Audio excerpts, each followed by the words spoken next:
Esse podcast é uma realização do Programa de Pesquisa e Enriquecimento Curricular do CET Vasco Coutinho, em parceria com a Insight Incubadora. O tema de hoje é Economia Criativa como Estratégia de Oportunidades de Negócios.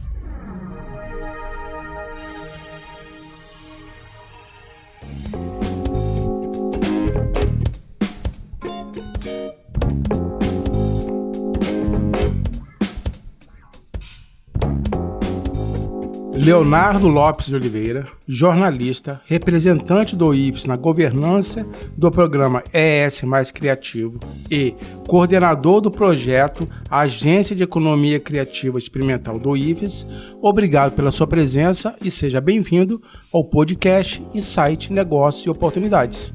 Eu que agradeço o convite, é um prazer estar aqui. Leonardo, vamos falar um pouquinho primeiro sobre o que é economia criativa? Como você definiria a economia criativa e qual a importância dela no dia de hoje? Olha, economia criativa é um conceito bastante recente e ainda um conceito em disputa. Ainda não há um consenso entre os pesquisadores, entre a academia, sobre exatamente o que é economia criativa. Ela surge... As primeiras discussões sobre economia criativa surgem lá em 1994 na Austrália, com um documento do governo australiano chamado Creative Nation, que define para o governo setores estratégicos que ele deveria investir para valorizar a cultura australiana. Eles tinham só 50 anos que estavam emancipados, né, da Inglaterra, então tinha uma disputa ali sobre o que seria a cultura australiana, então o governo resolve fazer um investimento e transformar aquilo num recurso econômico, né? Como eu pego aquela cultura aborígene e transformo num sistema ou num recurso econômico. Então, a partir dali também, em 98, essa discussão surge forte na Inglaterra, a partir do governo de Tony Blair, né? Ele assume do Partido Trabalhista lá, e aí é a primeira vez que se fala em indústrias criativas. Então, na Austrália se falava em nação criativa, na Inglaterra passa a se falar em indústria criativa. E aí ele faz o primeiro recorte industrial, né, desse. Então ele define o cinema, enfim, algumas áreas que a gente vai falar aqui, né, um pouco mais para frente. E a partir daí é que começa-se a falar em economia criativa. O termo ele surge efetivamente em 2001 com o Tom Hawkins, que é um pesquisador norte-americano, então ele surge na universidade como economia criativa apenas em 2001 com um livro chamado Economia Criativa, como as pessoas fazem dinheiro com ideias, né? E aí surge essa explosão da economia criativa que hoje é muito discutida na Coreia, em todos os países da Europa. Portugal tem vários programas de economia criativa.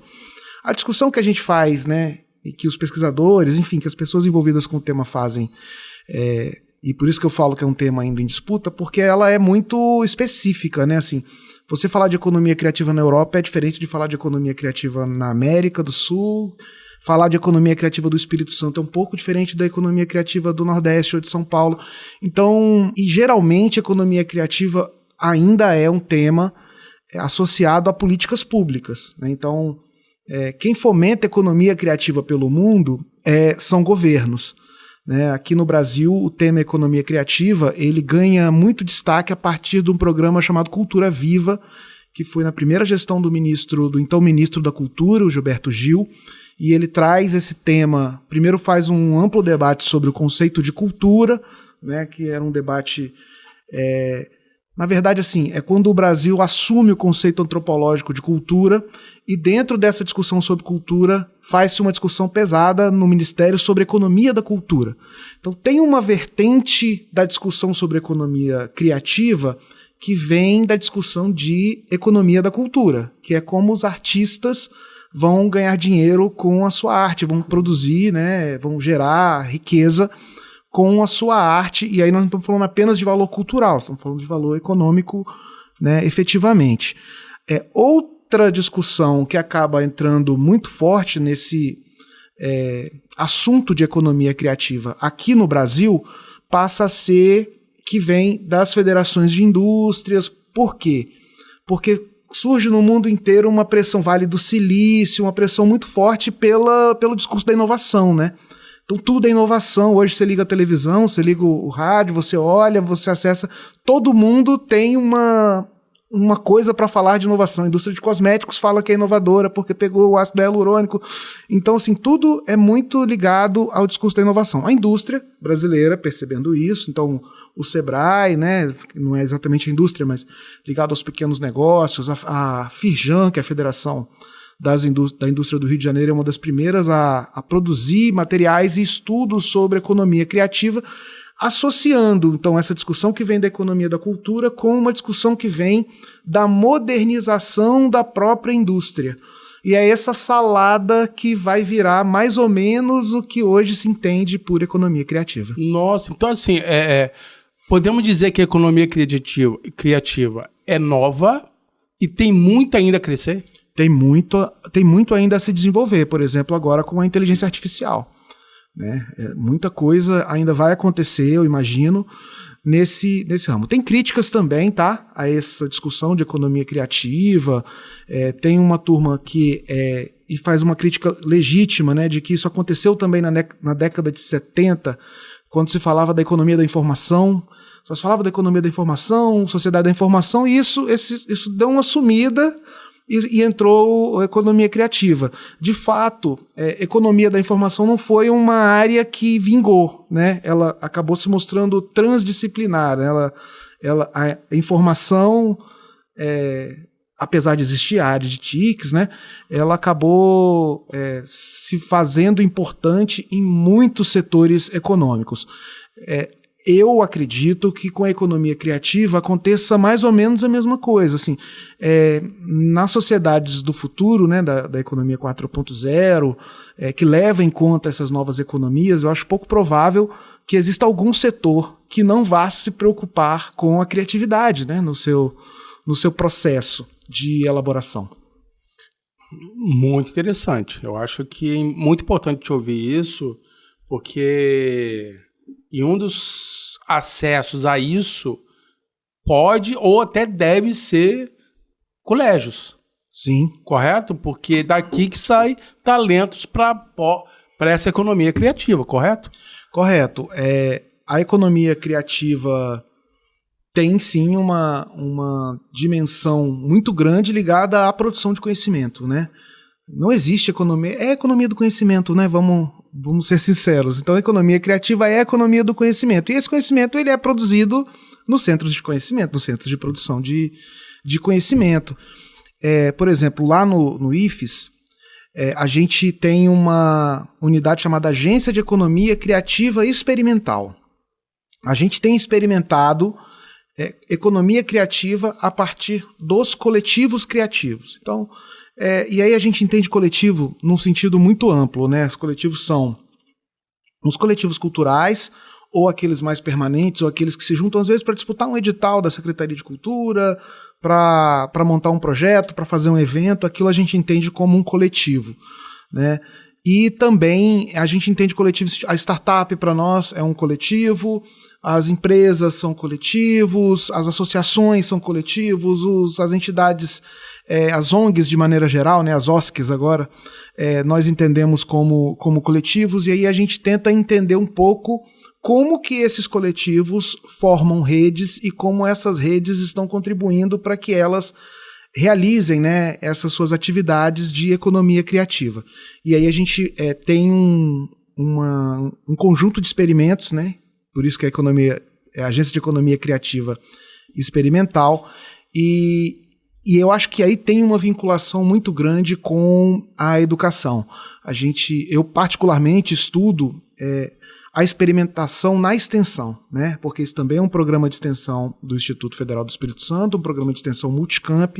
A gente muito recentemente, agora 2 ou 3 meses atrás, nós estamos em finalzinho de maio aqui, para você que nos ouve, e a gente fechou uma parceria com a Secretaria de Estado de Direitos Humanos, e a gente está conduzindo, junto com as equipes dos Centros de Referência de Juventude, que são 14 espalhados pelo Espírito Santo, um experimento de implantação. Eles têm lá um espaço dedicado, chamado LabPoca, Laboratório de Potencialidades Capixaba, né? E esse Lab-POCA vai ser voltado para a economia criativa. Então o território precisa definir, né, o que vai fazer ali, como que vai ser o funcionamento. Então nós estamos ajudando, essa agência do IFES está ajudando os CRJs a estruturar um plano de ação desse laboratório, né, com as metodologias de desenvolvimento de planejamento estratégico e futuramente um plano de ensino para esses laboratórios, né, que é mais ou menos o que nas escolas a gente chama, aqui na educação a gente chama de projeto pedagógico, né, para esses laboratórios. Então nós vamos ter uma rede de 14 laboratórios de potencialidades capixabas nos territórios do Estado presente, que é um programa do governo do Estado, né, para as áreas de maior vulnerabilidade, focadas na redução de extermínio dos jovens negros principalmente, né. Esse programa tem essa premissa, e é a partir dessa premissa que a gente também está estruturando esses planos. Então, perceba como a economia criativa, que é um conceito amplo, quando chega na hora de aplicar, ela precisa ser adaptada à realidade de cada região, de cada cultura, de cada movimento que está ali, né? Isso. Agora, ok, por favor. Essa economia criativa, a gente está chamando de economia criativa de base comunitária, né, que é já uma experiência que a gente tem feito. E a gente tem percebido que esse conceito tem avançado, as pessoas têm curtido essa ideia de ter uma economia criativa de base comunitária nas periferias, né? Isso está sendo muito legal. Muito bom, muito bom. Agora, vamos só entender uma coisa, para quem está nos ouvindo, e para a gente também, é igual a palavra, quando a gente fala a palavra inovação. A palavra inovação, ela é pura, assim, ela assusta, né? Uma coisa assim.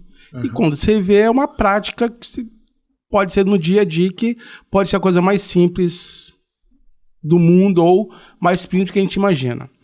Quando a gente fala economia criativa, eu não estou necessariamente falando da economia no sentido de números, de porcentagem, de só o economista faz, não é isso? Exato. A gente faz também essa discussão, né? Tem alguns autores, e lá no nosso núcleo lá que discute, né? Tem um núcleo de pesquisa associado a essa agência de economia criativa.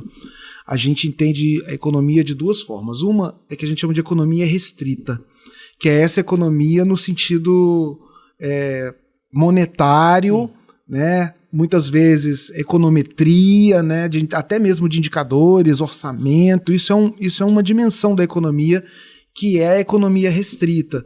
Economia que no começo do século passado se fixou como todo o conceito de economia, mas a economia é um negócio muito mais antigo, e tem o conceito de economia geral, que é a economia aberta, né, que é uma economia que permite a inclusão, uma economia que se preocupa, por exemplo, com as questões socioculturais, socioambientais, ou seja, quando a gente faz um empreendimento, e aqui empreendimento também em sentido amplo, não é uma empresa, mas quando se faz um empreendimento de organizar visitas a uma cachoeira, em Viana, por exemplo, tem um coletivo que a gente atende chamado Conscientiza Pia Pitangui, né? Então eles fazem ações lá de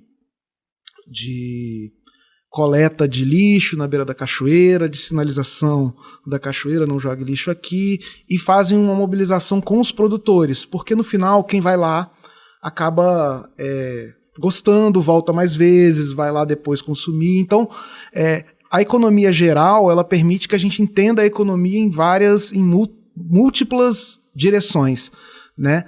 Agora, em relação ao acesso às economias, né, a essas novas economias, eu acho que você está correto. Assim, a gente tem uma possibilidade muito grande com essas novas economias, com a economia solidária, com a economia verde, com a economia criativa, né, com esses assuntos todos que agora entram na pauta dos governos e das empresas. Você acha que o Brasil pode ser um país da economia criativa pela dimensão que a gente tem, pela cultura que a gente tem, pela diversidade que a gente tem? Eu acho que sim. Eu acho que sim. Eu acho que esse é um caminho um pouco inevitável, né, nas sociedades do futuro, de trabalhar com essas economias, com a economia limpa. Eu não acho que vai deixar de existir a economia industrial, principalmente nos países do hemisfério sul, né, porque ainda são países que não são desenvolvidos e que vão continuar produzindo matéria-prima, né? E eu acho, inclusive, que tem uma necessidade de que eles se industrializem. Agora, essa indústria é que talvez a economia criativa possa ajudar a definir melhor, né? Que indústria é essa e como que ela vai se posicionar aí para o mundo dos nossos filhos, dos nossos netos, né? Muito bom. Leonardo, quais são os principais setores da economia criativa e como eles contribuem para o crescimento econômico? Deixa eu pegar uma colinha aqui que eu trouxe da Lorena. A Lorena é a gerente de economia criativa da Secretaria de Estado da Cultura. Ela não pôde vir hoje. Ela que coordena o programa. Abraço para Lorena, muita gente boa, conversou comigo, joia. Ela é demais. E aí, deixa eu pegar aqui que ela me mandou certinho. Porque a gente está tentando interpretar isso, né? Porque como é novo, a gente está tentando interpretar para a gente entrar nisso aí. Sim. E você falando tudo isso aí, eu até pensei aqui, e eu acho que devíamos ter uma disciplina. Nós temos praticamente em todos o curso a disciplina de empreendedorismo, que a gente não abre mão e dá muito certo. Mas empreendedorismo e economia criativa. Sim. É muito importante. Muito legal a ideia. Então, o Instituto Jones dos Santos Neves, em 2016, lançou um documento, está lá no site do Instituto Jones, chamado Texto para Discussão número 57. Esse texto, ele tenta conceituar, faz um histórico da economia criativa no mundo e tenta conceituar um pouco o que seria a economia criativa aqui voltada mais para a nossa realidade, né, do Espírito Santo. Então eles fazem um estudo aprofundado de várias cadeias produtivas do Espírito Santo, né, quando começa essa ideia de que o Espírito Santo é um estado que tem vocação para a economia criativa. É isso, inclusive, que, né, em 2019, né, que o governador Renato Casagrande vai, a partir da sua Secretaria de Cultura, instaurar esse programa chamado ES Mais Criativo, justamente para poder explorar, né, potencializar isso que o Instituto Jones identifica. E o Instituto Jones, ele classifica, ele pega algumas classificações que existem no mundo e adapta para o Espírito Santo. E, no final, essas classificações, elas são importantes porque elas vão definir quais são os quinais que são passíveis de serem apoiados por políticas públicas voltadas para a economia criativa. Então, não é uma coisa menor a gente tirar ou colocar um KNAI, o Estado dizer que ele é ou não economia criativa, embora economia criativa, como a gente tem falado, é um conceito amplo e mutável, né? Mas, por exemplo, na área de cultura, o Estado define patrimônio, espetáculos e festivais como economia criativa, a música, as artes cênicas, as artes visuais e o artesanato. Na área de mídias, a área audiovisual e a área editorial, ou seja, todo tipo de publicação. Na área de criações funcionais, tem o design, a arquitetura e a publicidade, também incluídos como setores da economia criativa. Na área de tecnologia, tem tecnologia da informação, e a área de desenvolvimento de softwares e games, e a área de pesquisa e desenvolvimento, já voltada para a inovação. E a própria área de gastronomia. Se você que está nos ouvindo quiser dar uma olhada nesse documento, ele faz uma discussão muito interessante sobre criativos em setores não criativos, criativos em setores criativos, não criativos em setores criativos e não criativos em setores não criativos, né? Então, a partir da discussão de um pensador chamado Richard Florida, que vai falar da classe criativa. Ele faz uma abordagem de que os criativos tendem a se juntar em determinados lugares, né? Não sei se você já ouviu falar, mas tem a região ali da Augusta, em São Paulo, onde o pessoal da mídia, das artes, acaba morando mais lá. Tem o pessoal de Botafogo no Rio de Janeiro, é conhecido como um lugar onde os criativos vão. Então, que os criativos tendem a se agrupar, principalmente em função de políticas de tolerância, políticas de respeito à diversidade, né? E aí esses agrupamentos ele vai chamando de classes criativas e, no final, isso vai desembocar lá no conceito de cidades criativas, que é um conceito bastante novo e bastante discutido ultimamente, que diz respeito a como os municípios, como as cidades, como os estados vão se organizar para receber e tratar bem esses criativos. Tive recentemente nos Açores, né, na Ilha de São Miguel, nos Açores, e lá tem uma cidade que se preparou, uma cidade... Açores é uma ilha, é um arquipélago muito pequeno que fica no meio do Oceano Atlântico, ele não é perto de Portugal, ele fica quase na metade ali entre Portugal e o Canadá, né, então ele fica bem no meio mesmo do Oceano Atlântico. E lá, essa cidade ela está se organizando para receber aqueles, eu esqueci agora o nome, aqueles pesquisadores, trabalhadores nômades digitais, que são pessoas que trabalham em empresas do mundo inteiro, que passam a vida viajando e trabalhando, né? Hoje em dia, os programadores, as pessoas que trabalham com tecnologia não precisam mais morar na sede, né, das suas empresas, principalmente depois da pandemia. E então, essa cidade se organizou, então ela tem a prefeitura organizando um sistema de hospedagem, tipo um B&B da própria prefeitura ali, né? E aí ela dá incentivo, ela tem aula de surf, porque como eles são uma das capitais do surf, então você vai lá, você é da cidade, você tem direito a surfar, e botou internet 5G de altíssima velocidade gratuita em toda a cidade, ou seja, na intenção de atrair essas pessoas, né, para as cidades. Então isso é um conceito novo que tem surgido em alguns lugares do mundo e que pode dar certo, talvez aqui no Espírito Santo. É isso que eu ia falar agora. Se você acha que a possibilidade de um projeto desse tá aqui. Eu acho que sim, eu acho que aqui daria muito certo. Eu acho que já pensou? Atrair os criativos para a regência, para sei lá, Itaúnas, ou para Caparaó. Ou aqui mesmo, um centro de inovação aqui, sim. Ou um centro criativo. Sim, né? Sim. Eu acho que nós precisamos gerar isso aí.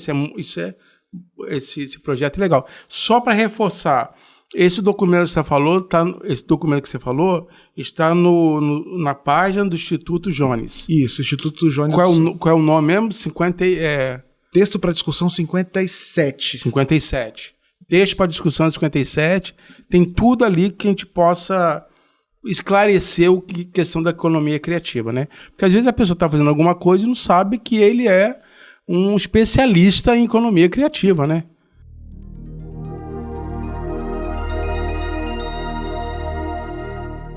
Informe Insight.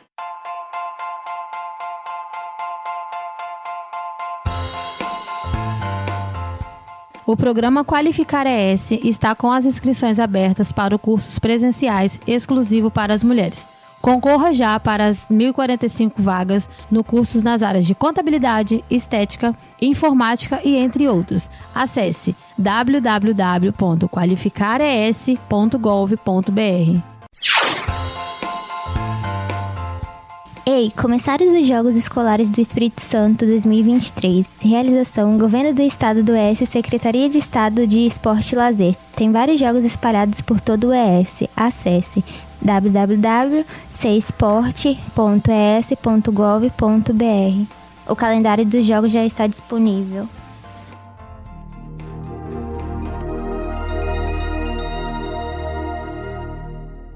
Informe Insight.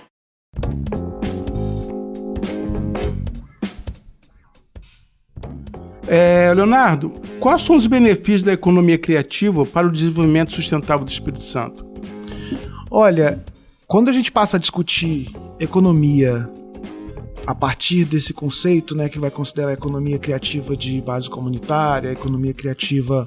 Ou seja, quando a gente abre a discussão de economia e não considera a economia criativa só aquele trabalho do criativo que desenvolve para um determinado segmento, uma determinada empresa, enfim.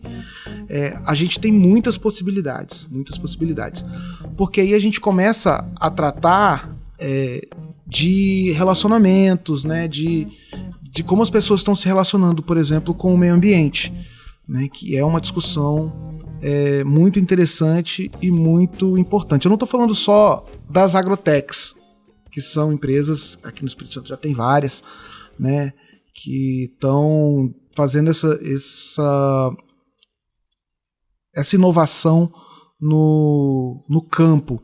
Mas eu estou falando desses coletivos que hoje produzem, por exemplo, trabalham com meliponicultura, trabalham com vestuário, trabalham com, às vezes, redes de hostel, né, que estão preocupados em preservação da água, daquela região, estão ali no Caparaó, estão aqui na região de Montanhas do Espírito Santo, preocupados com aquela água, se ela vai permanecer ou não, preocupados com o meio ambiente e com tudo o que o cerca, né? Outra vantagem, eu acho que da discussão da economia criativa, que a aproxima muito do discurso da sustentabilidade, é a sua aproximação com a própria cultura, né?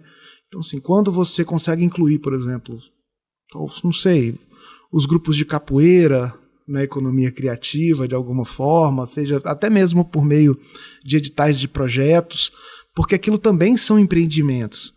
Quer dizer, quando a gente faz, não sei, estou falando aqui agora, tá? Um encontro de capoeiristas, aquilo num determinado lugar, aquilo depois tem um significado ali e, além disso, também atrai pessoas, né? Então, eu acho que tem uma ligação muito forte com a sustentabilidade por sua ligação com a cultura e por sua ligação com o meio ambiente. Por ser uma economia limpa, né? Uma economia do conhecimento. Sim. Vamos falar um pouquinho mais sobre o programa ES Criativo. Me fala um pouquinho e esclarece um pouquinho para a gente o que é esse programa. Olha, o programa Espírito Santo Mais Criativo, como eu falei, ele surge a partir de uma iniciativa da Secretaria de Estado da Cultura, no comecinho da gestão do governador Casagrande. O Casagrande vai lá e chama o secretário atual de Cultura do Espírito Santo, Fabrício Noronha. Esse secretário, ele vem, né, desses coletivos criativos, participou aqui de muitas mobilizações, enfim, vem dessa nova geração de empreendedores criativos e de mobilizadores, né, fazedor de cultura, cineasta, enfim.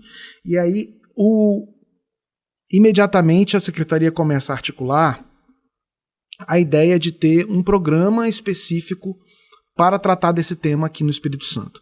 Então eles realizam diversas imersões com segmentos específicos, com a música, com o cinema, com os games, com a gastronomia, enfim, com o setor de moda e fazem imersões, né, essas imersões numa parceria com o Sebrae, né, que chama as pessoas e faz essas imersões e aí eles começam a ouvir esses segmentos e entender o que esses segmentos querem, a partir de metodologias de planejamento, né, de World Café, enfim, discussões coletivas, e chega-se então a um desenho inicial do programa Espírito Santo Mais Criativo.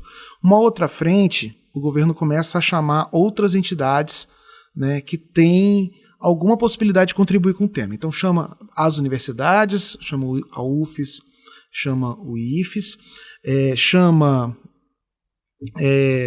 o setor produtivo, então tem lá a Findes, que representa as indústrias, tem o Sebrae, que representa os pequenos empreendimentos, e chama vários órgãos do próprio governo para compor a governança desse programa. Então nós temos lá a Secretaria de Desenvolvimento, a gente tem o Bandes, né, tem uma série tem a ADERES, né, que é a Agência de Desenvolvimento, antiga Agência de Desenvolvimento em Rede, que agora é desenvolvimento de pequenos empreendimentos, né? Então essas várias organizações montam a governança, somos 16 organizações que estamos na governança do programa Espírito Santo Mais Criativo. E cada uma dessas organizações apresentou um plano de trabalho, o que vai fazer para fomentar a economia do Espírito Santo, e tudo isso é gerido, então, dentro desse programa, que é o programa Espírito Santo Mais Criativo. E tem algumas ações desse programa que são ações de indução, né, para que as coisas aconteçam. Então, tem um convênio celebrado entre o governo do estado e o Sebrae, que está sob gestão dessa governança, desse programa chamado Espírito Santo Mais Criativo. E esse convênio com o Sebrae desenvolveu um conjunto grande de ações para a área de música, para a área do cinema, né? Eles fazem oficina de capacitação, eles estão definindo metodologias de territórios criativos, né? Montando governanças nos territórios do Espírito Santo com esses segmentos, né? E essa é um conjunto de ações. Outra ação é uma ação que tem parceria do IFES, da UFES e aqui do Vasco Coutinho, que é uma parceria junto com a Mobilização Capixaba pela Inovação. O Vasco Coutinho foi parceiro do governo do estado na criação do Distrito Criativo de Vitória, a partir da professora Juliana Colli, aqui da escola. E eles, então, pegaram um pouco aquele trabalho que foi feito lá, que foi um trabalho na área de design, publicidade, né, para dar voz àquele distrito. Teve uma ação de governança e teve toda essa ação de comunicação. E essa ação de comunicação também está acoplada ao programa Espírito Santo Mais Criativo a partir dessa parceria com a Mobilização Capixaba pela Inovação. Então o IFES está tocando essa agência de economia criativa experimental, a UFES está desenvolvendo uma plataforma virtual que vai ser o grande ponto de encontro dos criativos do Espírito Santo, enfim, nas redes, né? Então lá vai ter todos os serviços para os criativos, vai ter um site chamado Vitrine Criativa, que é um marketplace, né, para vender produtos, para oferecer serviços, né, tudo integrado com o mapa cultural do Espírito Santo. Então, essa dicotomia entre fomento e financiamento, né, entre mas meu recurso é captado em edital, o meu recurso ele é de financiamento. E essa dicotomia ela vai sendo desconstruída a partir dessa ideia do programa Espírito Santo Mais Criativo. Enfim, e um conjunto de ações. Eu não posso deixar de falar, eu sei que o tempo aqui... Não, por favor. Eu não posso deixar de falar que... Muito esclarecedor. Nós estamos implantando o programa Espírito Santo Mais Criativo, a Secretaria de Estado, um hub criativo. Ali onde era o cartório Sarlo, na Praça Costa Pereira, aquele prédio inteiro vai ser agora um hub criativo, lá vai ter espaço de coworking, lá vai ter, enfim, estúdios, né? Vão ter um conjunto de serviços oferecidos, oficinas, né? É um hub mesmo, como esses hubs de inovação, só que exclusivamente gerenciado pela Secretaria de Cultura, voltada para os criativos que quiserem ir para lá. Vai ter um café, então você vai lá tomar um café, vai conhecer as pessoas, vai ter um conjunto de eventos acontecendo, né? Tudo isso ainda nesse semestre. A ideia é que até o final de julho esse hub já esteja pronto. Está na fase final de compra de mobiliário, né? Mas já está tudo reformado, já está tudo funcionando. Então vai ter o programa CIDS, que é também ligado à secretaria, aqui a SECTI, né? Que é um programa de semente, né? Para empreendedores, e também vai ter esse hub criativo ligado à Secretaria de Estado da Cultura e ao programa Espírito Santo Mais Criativo. Já vou até fazer um pedido. Por favor, não nos deixe fora, pelo menos na inauguração, nos chame para ir lá, porque nos interessa 100% isso aí. Colocar os nossos alunos lá, colocar os nossos projetos, dar visibilidade. Por favor, já não me coloca aqui à disposição de vocês para estar contribuindo o que for necessário para estar nesse hub criativo, que é sensacional a ideia. Muito bom. Agora, olha só, você falou algumas ramificações da economia criativa, games, né, artesanato, e nós temos aqui o curso de games, nós temos o curso de administração, onde no último módulo eles têm que produzir algo, e geralmente é artesanato. A minha pergunta é para você, como uma instituição igual a nossa, Vasco Coutinho, pode contribuir e estimular a economia criativa? Olha, eu acho que essa ideia do Vasco Coutinho, né, de ter uma escola profissionalizante do Estado com essas áreas que vocês têm aqui, eu acho ela muito importante para a dinamização da economia do Espírito Santo de uma forma geral, né? Porque se você pegar uma das grandes deficiências do Espírito Santo, e todo mundo fala isso, desde o setor produtivo, academia, todo mundo fala isso, é efetivamente a formação de pessoas, de profissionais para atuar nesses novos mercados que vão surgindo, mais modernos, que exigem um pouco mais de sensibilidade, um pouco mais de tolerância. Então eu acho que vocês terem aqui esses cursos já é parte fundamental do ecossistema de economia criativa do Espírito Santo. Eu creio que com esse hub criativo, né, a gente vai ter ainda mais oportunidades, com certeza, de parceria com a incubadora, de parceria com os cursos aqui, com cursos de gastronomia. A gente vai ter lá, por exemplo, um café, que a ideia é que seja um café-escola, né? Porque o café ele não é só um espaço para você tomar café, ele é um espaço para você empreender, para você talvez exercitar disciplinas de gestão, para fazer pequenos eventos. Então aqui tem o curso de eventos, né? Lá vai ter um espaço onde tudo isso vai ser possível ser exercitado. Vai ter estúdios de podcast como esse aqui, estúdios de música, né? Vai ter um auditório lá, um pequeno auditório que ele é todo formatado com iluminação cênica, né? Para poder também ser esse espaço ligado ao mundo virtual, né? Às redes sociais. Então eu acho assim que o Vasco Coutinho, como uma escola de referência no Espírito Santo nessas áreas em que ele atua, eu acho que o Vasco Coutinho tem muito a contribuir. Ele já contribui, toda a parte de programação visual, de comunicação, né, do Hub, está sendo tocada aqui com o projeto da professora Juliana Colli. O projeto encerrou no ano passado, mas já está para retornar agora, né, nos próximos dias. Provavelmente você que está nos ouvindo, o projeto já foi reencaminhado, né, já está funcionando novamente. E, além disso, eu entendo, professor, que tem muita oportunidade para que os alunos do Vasco Coutinho possam estar lá. Com certeza, com certeza. Leonardo, já estamos encaminhando. Sinceramente, eu não vi o tempo passar, não vi. Muito bom. Até te convido novamente, não para fazer um podcast novamente, mas falar isso para os nossos alunos, sabe? Eu acho que é importante, porque nossos alunos nós produzimos talentos e eu acho que nós precisamos levar esses talentos para lugares certos, como, por exemplo, o Hub Criativo, que é um lugar ideal para esses alunos estarem realmente produzindo aquilo que aprenderam aqui. Muito obrigado. Como é que a gente pode saber mais sobre o OS Criativo? Olha, por enquanto a nossa plataforma ainda não está no ar, no site da Secretaria de Estado da Cultura, na secult.es.gov.br, tem também o perfil no Instagram, @secult.es, e também o perfil da Mobilização Capixaba pela Inovação, que é o @mci.es. Mas enfim, eu creio que eu que agradeço a oportunidade de estar aqui para falar um pouquinho sobre esse tema que eu acho tão importante. Obrigado pelo espaço e obrigado a todos que estão participando. Tem muita gente aqui, vocês que estão ouvindo não estão vendo, mas tem muita gente aqui envolvida para a produção desse podcast e muito obrigado mesmo, viu?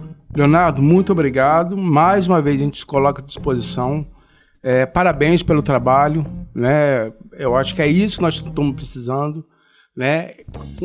Na verdade, o que você está falando de gente, né? Você está falando de gente, e gente que tem talento para produzir isso. Então, mais uma vez, muito obrigado. Eu que agradeço. Esse foi mais um Podcast Inside, Negócios e Oportunidades. Esse podcast foi produzido pelos alunos do SET Vasco Coutinho, na direção do professor Gustavo Belo e Nelson Cardoso. Alunos: Adriele Almeida, Aline Santana, Ana Couto, Gabriela Leitão, Jorge Alexandre, Caio França, Marielle Costa, Maiara Góes, Sabrina Relopez e Valdevir Júnior.